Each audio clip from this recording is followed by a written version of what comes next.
This is Utah, home of the Great Salt Lake, the Mormon Church, national parks, and skiing. But I'm not here for any of those reasons.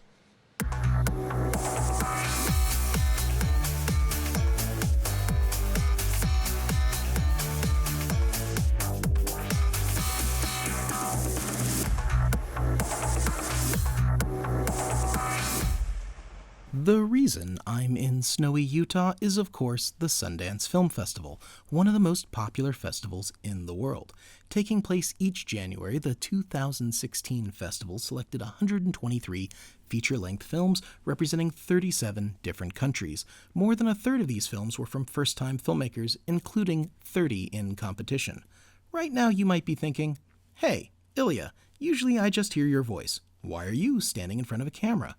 Really quickly, Backlight Tour is the new travel and leisure offshoot of the Cinematography podcast, and in each episode we'll do two things. One, bring you firsthand practical knowledge about important industry events, and two, introduce you to a selection of industry experts and professionals you should be following. So, getting back on track. Publicists, agents, producers, DP, and crew are all represented at the fest, and between the screenings, parties, and other events, all are networking. So before you make the journey to this small, icy mountain town for the first time, here's 5 things you need to know to successfully navigate the waters of the Sundance Film Festival. Number 5. Transportation is easy. If you fly into Salt Lake City International Airport, driving a car or taking a shuttle to Park City can be done in less than an hour. Once in Park City, there's a free shuttle bus service that will take you everywhere you can't walk.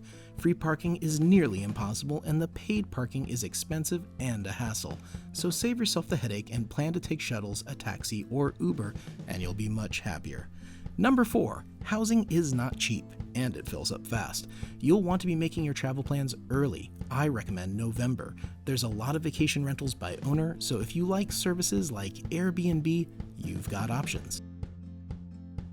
It's famously really hard to get into some of the more popular movies here at Sundance. However, it is possible to buy a ticket here at the festival box office. You can also do it online, and it gets very busy, and there's a long line early in the week, but they have a lot of staff in there to help move the line through as quickly as possible. If you come later in the week, it's really easy to breeze in, breeze out, pick up your tickets. Number 2, prioritize.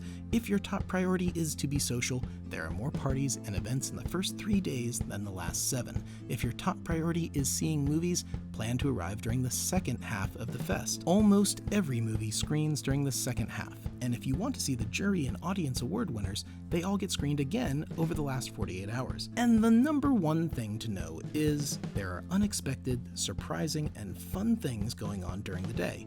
If you wander Main Street, there's no telling what you'll run into.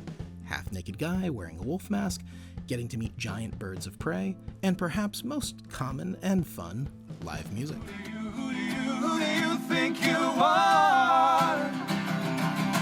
Ah, bless your soul. You think you're in control. I'm here with My name is Jake. Jake. You're a local Park City resident? Yes, I am.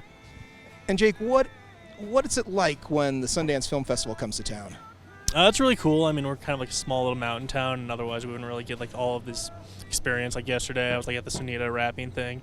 We just really wouldn't get that if it wasn't for Sundance. It's just like this nice multicultural experience.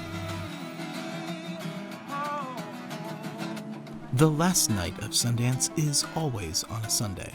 For those hard at work since day one, you can see weariness on their faces. The elevation, the cold, and the psychological impact from experiencing art, both great and terrible, leaves you a changed person, hopefully for the better.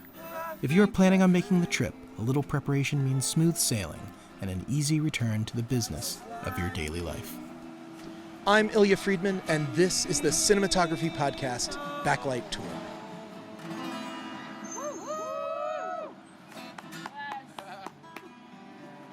How far does this go down? We're gonna walk all the way down and back up. To that white bridge right